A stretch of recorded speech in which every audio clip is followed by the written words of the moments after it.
excited to speak with Eric Lotke. He's an author, lawyer, criminal justice, and union activist, and we will be discussing his new book, Union Made by Hardball Press. Eric, how are you doing? Life is good. How are you? Great, great. Finished reading your book last night, and I'm very excited to dive into that. But before we talk about your book, could you talk a little bit about your background and how you got interested in labor? That's an interesting question, almost a hard question. I started out union skeptical, almost anti-union. Not hostile, but I grew up in a family with professional parents who thought unions were kind of old and obsolete, maybe even corrupt, and they would come home complaining maybe about something that happened at the office and they wanted help with something, but the person who might help says, no, it's 5:01, I'm clocked out. And so I kind of grew up with union, anti-union or union skeptical attitude. And then the first decade of my career, I was doing advocacy in the criminal legal system. And we were looking for reforms in the police department, and the fraternal order was against us. We were trying to close a prisoner in jail, and the corrections officers were against us. And we can understand why that might be, and it's really complicated. But nonetheless, I found myself more often adverse to unions than with unions, on top of the let's call it childhood skepticism. Then I spent 5 years as the research director of a think tank. Campaign for America's Future, kitchen table economics, healthcare, college costs, manufacturing, a lot of attention on manufacturing. And somewhere in there, I came to feel like the bumper sticker, unions, the folks who brought you the weekend. And I really came to appreciate unions as the folks who brought you the weekend. The country's going the wrong direction, it's still going the wrong direction. And you win this election and it's still going the wrong direction.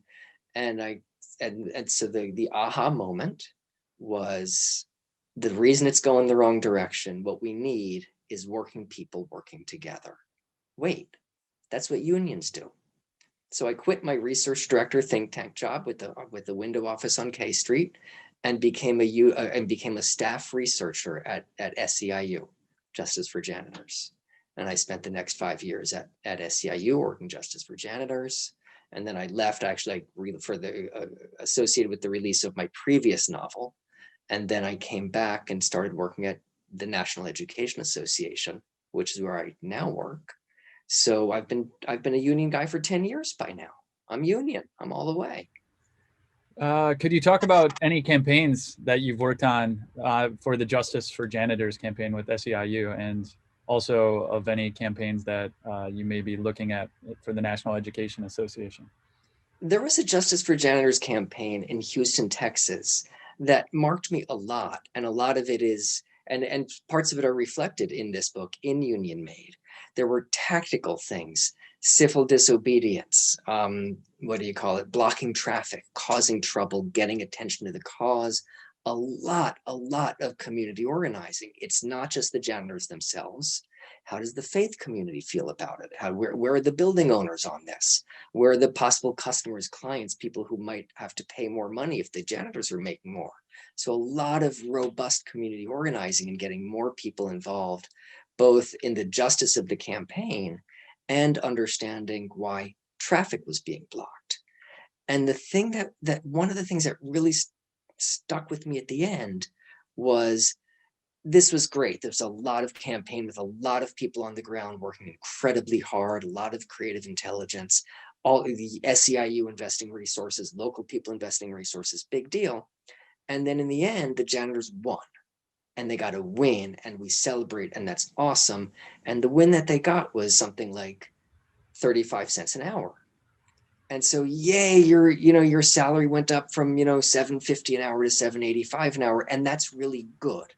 And that's really good for somebody who's making $7.50 an hour and 35 cents. Let us not disdain what 35 cents means at the bottom of the pay scale.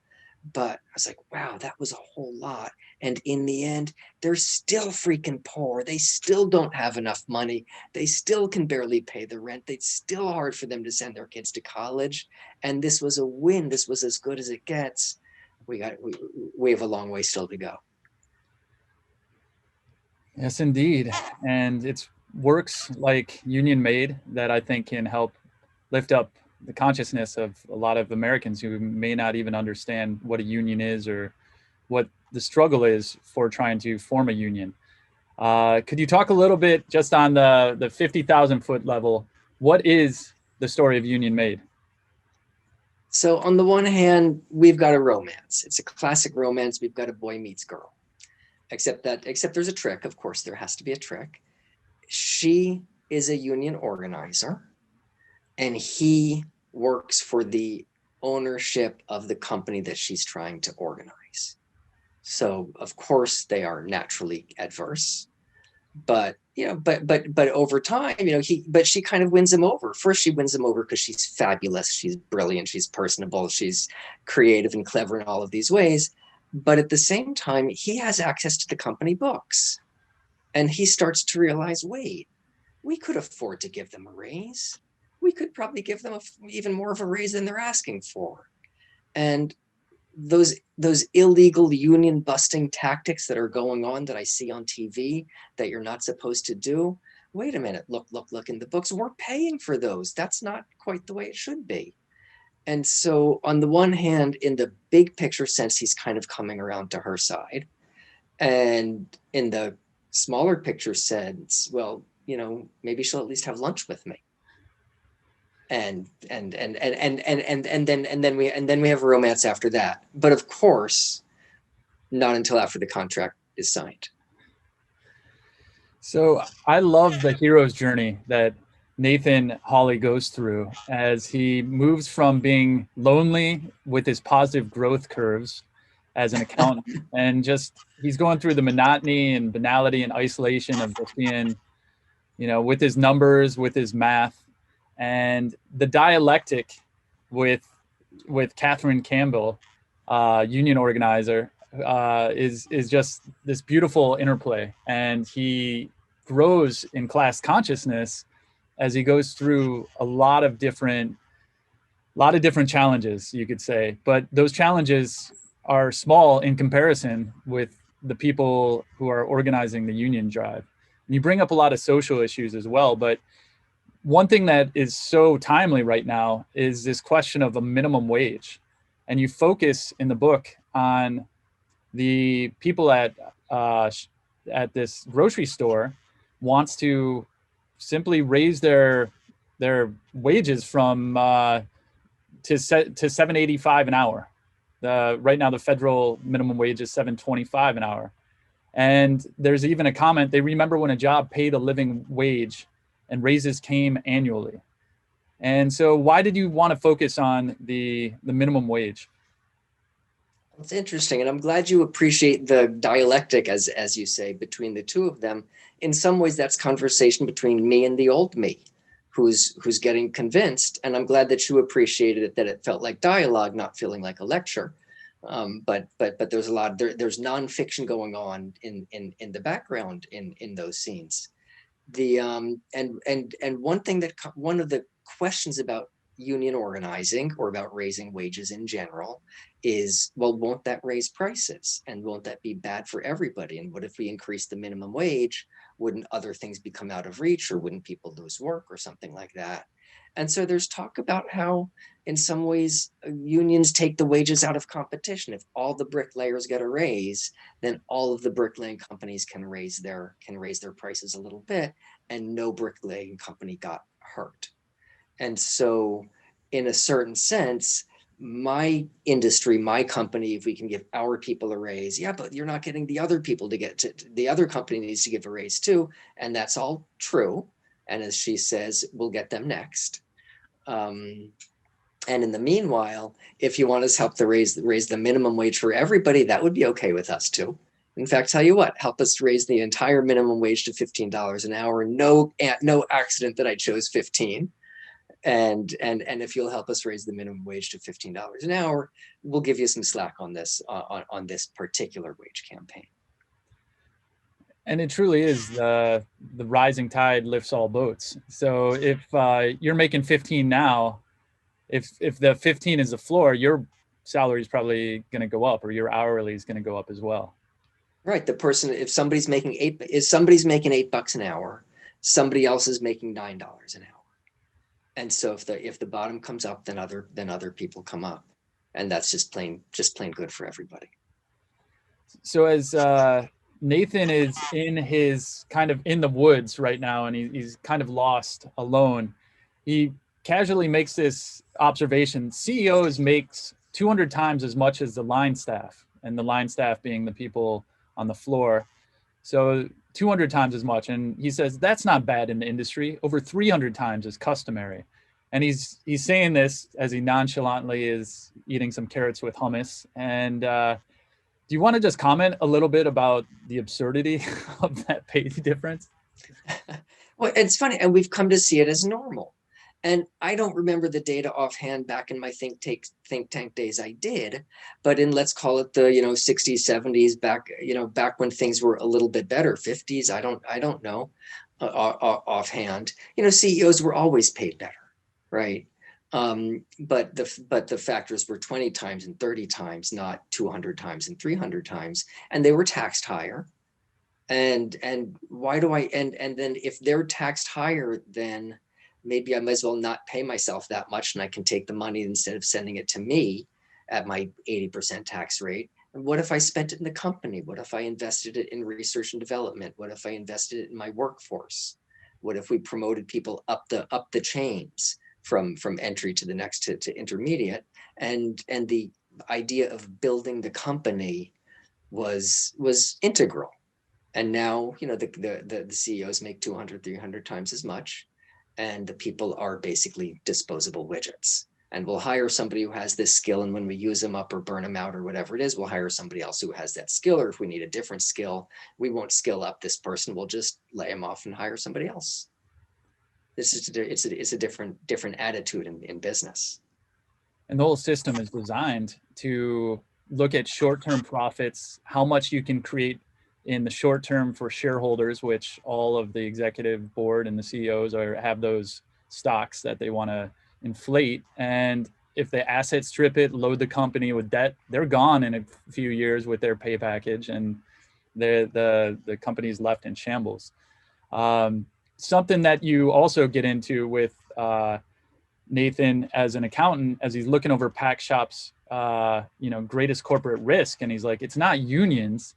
It's actually the exchange rate between the dollar and the yuan of China, and the gross margin are 30%, overall profits in the 8 to 10% range.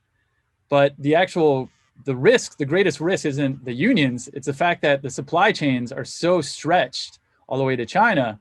If you really care about risk, you want to bring the supply chains home for a lot of this. And I thought that was a really, really great kind of way to look at it, that you bring in that idea. Thank you. Before writing those scenes, I was reading and downloading the corporate documents, the SEC filings, the 10Ks for Walmart and the big publicly traded corporations, to get a sense of what the margins were. There's something else that happens in those scenes that and thank you for bringing that up. People talk about, well, if wages go up, if the cost of labor goes up, then it has to get passed on to consumers and so forth. And it turns out that in many cases, the cost of labor is not a big part of the overhead structure of the corporation, and especially in manufacturing. There's a little scene where Catherine, who is our labor organizer, is talking about her father, who used to work in manufacturing, and they talk about the cost. Why do the companies move overseas? And of course, there's tax shenanigans, and there's subsidies overseas, and there's all kinds of sharp pencil stuff going on for why it is that the companies move. And there's two simultaneous pieces of dialogue going on. One is modern manufacturing is much more automated, and people lose the jobs because of automation.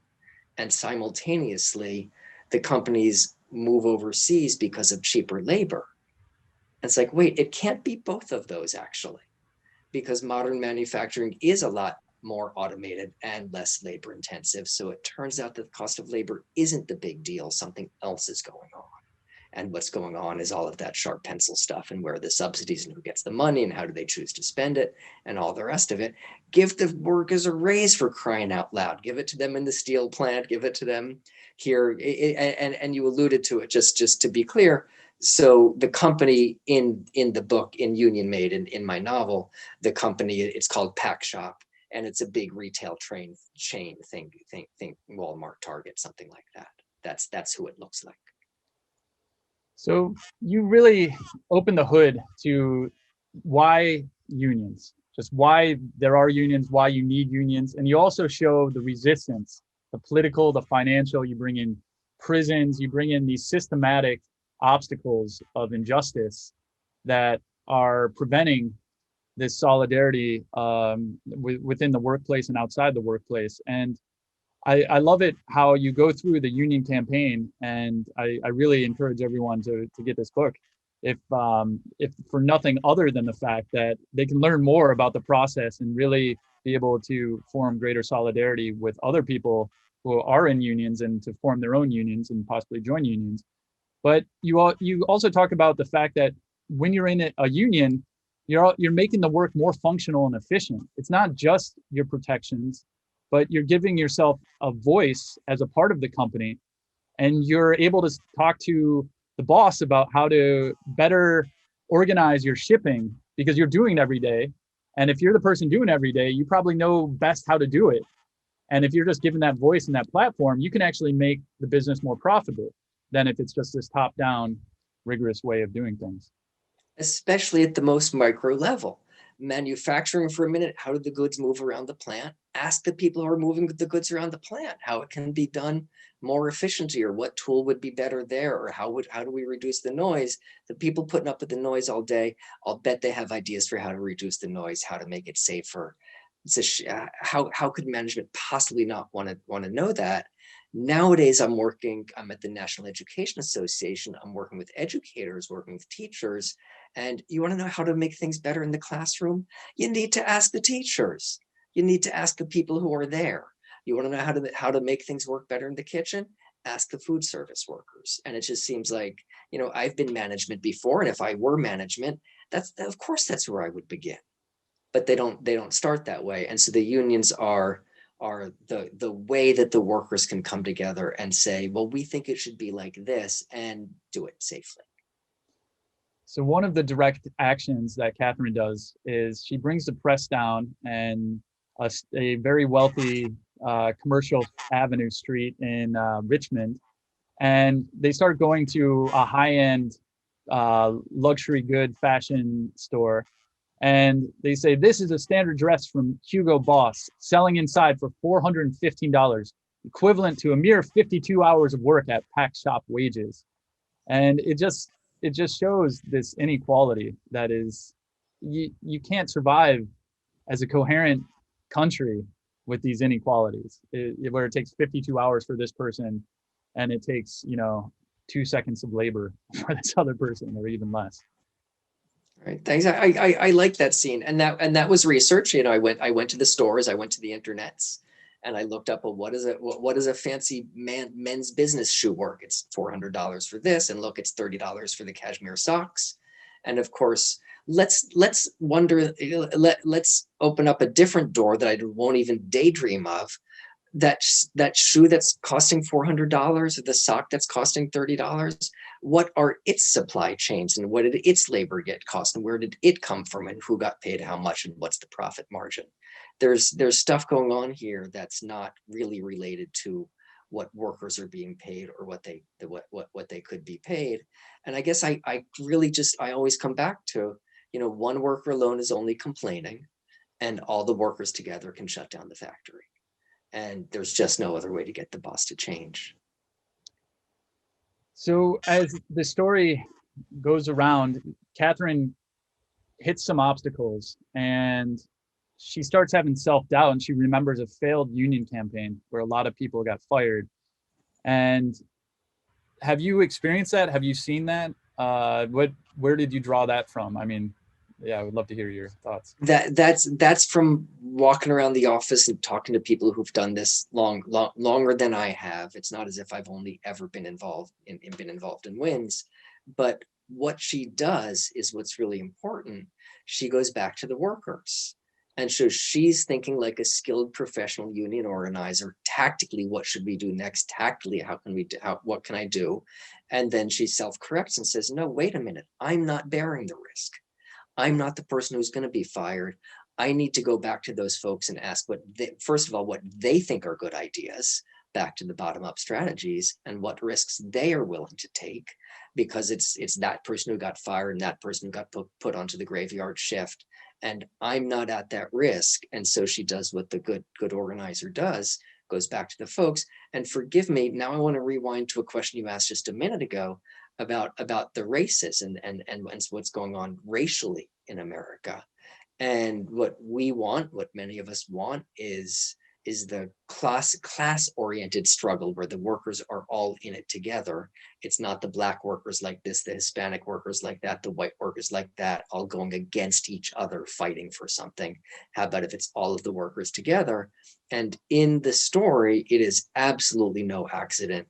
The rainbow coalition of all of the races that are working at the retail outlet, and there are Black people, and there's Pakistani people, and who's getting fired, and more women than men, plenty of men too, some white guys, but fundamentally built to reflect what it looks like, not just in America, but in that part of the American economy, which is incredibly multiculturally diverse. There's languages going on, they have kids at home, and yet somehow they all need to work together to get a raise, which is good for all of them.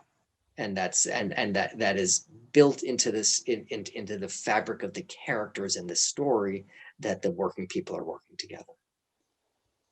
And I love that moment where Catherine has that self-doubt and she's like, I can't get out in front of this as a union organizer, because ultimately it's going to be their union. They're going to be the ones who need to lead it.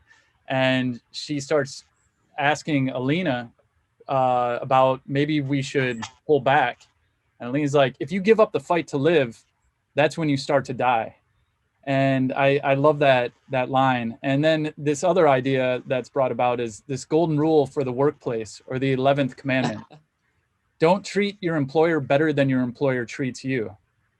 And so obviously go above and beyond, because we want to do good work. We want to make, we want to create quality things. We want to come to work motivated. But if the employment isn't giving you any respect or dignity, then how can you give them respect back? I really love that. Thank you. I like that too. The first moment is interesting. That came to me from prison. That was somebody who was fighting his real life term, life without parole.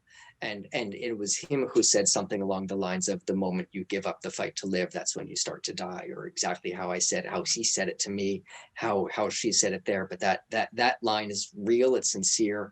I learned that from somebody who was spending way too much time in custody. And now I've forgotten the second part of your question. What was it? It was yeah, the golden rule. Yeah, the golden rule. That was my own invention.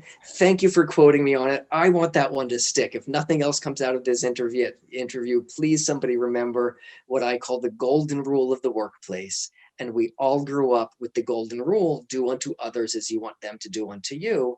And at one point I was in a job where I was doing unto the employer the way I was treating my employer well, because I'm a nice guy and I'm responsible, and I'm treating my employer well, and realizing my employer wouldn't do that back at me. My employer wouldn't do me favors like this. And so my sour, in need of a union, answer was, treat your employer no better than your employer treats you. Golden rule of the workplace. It's sour, it's negative. What I really want is to go back to the good old-fashioned golden rule. But until our employers treat us better, we don't have to treat them better than they're treating us. Absolutely. Somebody reaches that. Yes, thank you. And if they have no loyalty and they just want a bunch of mercenaries, then, well, we'll organize and take over. Right. If you forget to stamp your time clock, you think they're going to do you a favor? They're not. Yeah. And I guess one final thing, just on the book itself, I love the line too, where, and we've already touched upon it a little bit, but where Catherine's telling everyone about this union drive, and ultimately she says, the union is yours. It's your partnership and your tool. It works because you do, but it's not a soda machine. And so that can be applied to unions, it can be applied to democracy, being a citizen, everything else. But I think it's more important in unions than anything else, and trying to get people to understand that you can't rely on outside organizers, because ultimately you have to create the culture and dynamics within the workplace with your coworkers to really achieve power where you can withhold labor and get concessions. Right, the union is not a soda machine. I learned that from some organizers in St. Paul, Minnesota, and Catherine credits them in the book. Soda machine, you put the money in, you get your soda out, and you can complain if it doesn't work. The union, you put your money in, you pay your dues. That doesn't mean you get a raise out. It's more like a gym. You pay your dues membership. Now you can go get in shape, but it's up to you to use the treadmill and lift the weights, and you can't complain at the end of the month if you've been paying your union dues, paying your gym fees, and you're not in better shape. The union is not a soda machine. The union is nothing but the tool for all of the people who together make the union. And the union is as strong as all of them working together. So I want to focus on your craft as a writer, and want to learn a little bit about what your process is as you write, because you also have a day job, you have family, and so what is your process to write? So that's interesting, and it's funny. In the author community, I've kind of learned there's two of us. We go by planners and pantsters, and the planners map it all out with an outline from beginning to end, and the pantsters work it out by the seat of their pants. And I'm a pantster. I know where I want to go, and I have a rough idea of how I will get there. And after I write chapter 1, 2, 3, I can map out 4, 5, 6. And once I write 4, 5, 6, I can figure out where 7, 8 are going to go. And then now I can see all the way to 12. And so I'm working it out like that. Some people also say I do it every day. Every morning at 6 a.m. or every night at whatever, or and they have a schedule. I'm not like that. Again, full-time job, 2 kids. And if the job is on deadlines, I don't have a lot of time to write. And if the kids need attention, if there's a travel soccer tournament, then I don't have a lot of time to write. And so I write opportunistically. And so I write wherever I can, whenever I can. And often it's early in the morning or late at night or on the weekends or whatever it might be. But I write opportunistically, and I have an idea of where I'm trying to go. I know that the campaign's going to win. I know that they're going to get together. There's certain things that I know that are going to happen, but I don't know exactly what all of the details are. And I work that out as I go. And some people say, well, the book feels very real, and it is very real. And I want it to be very real and to feel to the reader like they could happen that way. And I think that's one reason, is because now I'm in chapter 7 and I have to figure out what chapter 8 would look like. And well, if I were the organizer, what would I do? And if I were working in the shop under those circumstances, what would I do? And if I've mapped it out in advance, I don't know exactly the quotation of what was said the chapter before. So I won't know exactly how she would respond to the boss in the chapter next. And so I keep it real by going in that direction along those lines. And your character development is great as well. And you already mentioned this, that you're kind of having a conversation with your former self between the two protagonists. And what do you find is the most difficult thing about writing about characters from the opposite sex or different cultural backgrounds?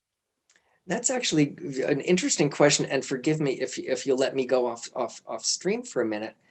This book, he's an accountant. He has a desk job. So he's kind of like me.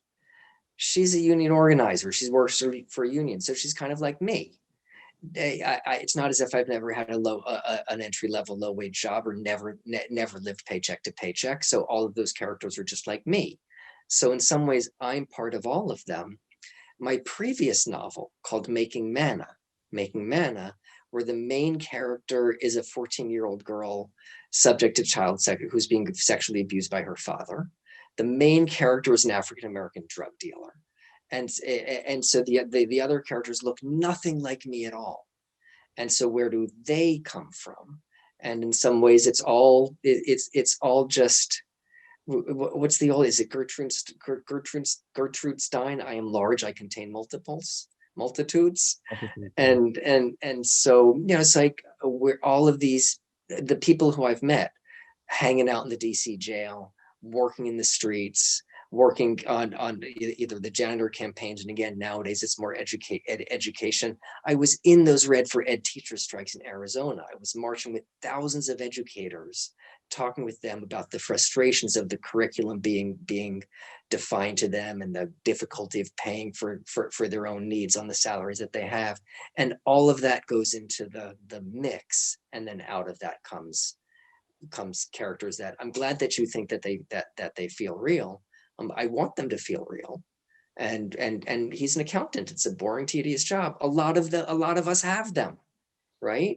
And yet we need it to be meaningful for him, and mine's meaningful for me. So what advice can you give to aspiring writers to avoid common traps and pitfalls as they go down the artistic path of being a writer? I guess it all starts with your story. What's your story? What story do you want to tell? And why do you want to tell it? And then if you're motivated and you want to tell the story, then go for it and find the time and do NaNoWriMo the November, write a novel that month if that helps you, or find whatever time works for you. You're not on deadline, it's personal. Have fun with it, enjoy it. If you have a story in you that wants to get out, go for it. Go help it get out. And if it doesn't want to come out, that's okay. Maybe it'll come out next year. So changing the topic again, looking at labor, art, and media, there is a huge gaping hole in corporate media and in corporate art and corporate music, not having labor there, even though virtually all of us are working class at some level.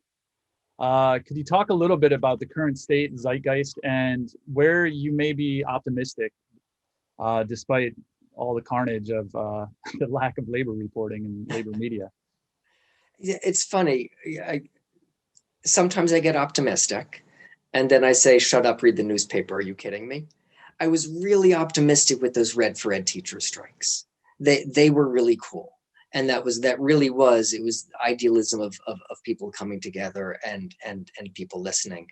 And the states and cities saying, yeah, we do need to pay them better. And that was nothing but mass mobilization of the educators and the communities whose kids go to school and rely on the schools. So that was really cool, and that makes me sunny. And then coronavirus changes everything. And I like to think that that will change, and that the coronas will eventually become better managed. And in the end, we still have the same situation. The working people aren't getting their fair share. The corporate plutocrats are getting too much. And there's a tool for the people to work together, and their unions. And so I like to think that more of this will come. Will the corporate media report on it fairly? No, probably not. Is the alternative press growing and developing and finding its own legs and getting its own readership? Yes, it will. Do I myself subscribe to some of those online services that I pay them money that I could probably get away with not paying them? Yes, I do. And there's getting to be more and more of that. And so sometimes I get optimistic. I'm making myself optimistic now, and I hate to end on a negative. And I say, no, wake up. It's really bad out there. And it is really bad out there, right? And nobody has enough money, and everybody's struggling. And the luxury of time to build a union or to work together is something that everybody doesn't have. But at the same time, we all know where we want to go, and we're gonna find a way to get there. And it's always important to remember this stat that I heard earlier this week. 745 people earned $1.3 trillion in the last 12 months. So we're talking about $1.9 trillion stimulus. If we just remove that $1.3 trillion of profit, that's 2/3 paid for, and all those people will still be, billionaires, multi-millionaires, hundreds of millions of dollars. And it's just so absurd. And that's where I think the art and the writing and the storytelling is so important to lift up the consciousness of people to show that they can fight and they can win. And as we start to close out, can you talk a little bit about Hardball Press and working with Tim Sheard? So Hardball Press is a small independent publishing company. By the way, it is probably not a coincidence that I couldn't find a publisher for this really pretty good, perfectly good story in the mainstream big house presses. That's no accident. And Tim Sheard runs a small independent press. Tim was his career was as a nurse, and his old friends are dying right now with the coronas, and they're all struggling. And then he retired, if you will, if you can call it that, into this publishing company. And it's called Hardball Press, and it's deliberately edgy and it's deliberately union oriented. And I think Tim wants to make a difference in the world. And maybe this goes back to your question, which is art will help to make a difference in the world, and storytelling is part of it. And I've written plenty of nonfiction, and you can Google me, and I worked for a think tank and I write plenty of nonfiction. But what moves people is story and music and other kinds of art. And so that's why Union Made is intended to, this is intended to show what unions do and why they're important. And you can recommend it to your friends who would not read a nonfiction book or not look at the data, but they can read the story and enjoy it, and then come to appreciate just how little these people are made, just how much money would be available to pay them better, and what a difference it would make, and how to get there. So as we're closing out, what are your plans for 2021? 2021, I have to live that long? It's forgive me, it is, I am so blinkered. It is all coronavirus. I hope to get vaccinated. I hope I hope to live that long. My day job is with the National Education Association. I really want to get back to education. I want to get back, the tests are crazy. I want to get rid of the tests. I want the educators paid better. I'm always at the bottom end of the scale. The teachers need better pay, but the janitors need better pay, and the bus drivers need better pay. And don't tell me there isn't money to be had in this country. There's so much freaking wealth in this country. We just need to go and get it. And as you were saying, the tiny little fractions from people with all of those billions and all of those hundreds of millions would go a long way to making things a lot better for a lot of people. So I'm going to get back into that. That's my day job. And Union Made is storytelling, and I like to think that I'll have opportunities like this to share the story with other people, and I hope that some people will read the book and enjoy it. By the way, the cover art by a woman who lives in our neighborhood, who starving artist who earns her living walking dogs. And I said, Lara, have you ever done a cover before? So it's all just, there's so much talent in this world. We just need to release it. Well, I love the story. I love the book and the hero's journey. And it really does provide this magnifying glass on the blood, sweat, tears, courage, and ultimately love and solidarity that goes into organizing a union drive. Eric Lotke, thank you so much for your time. Thank you for having me.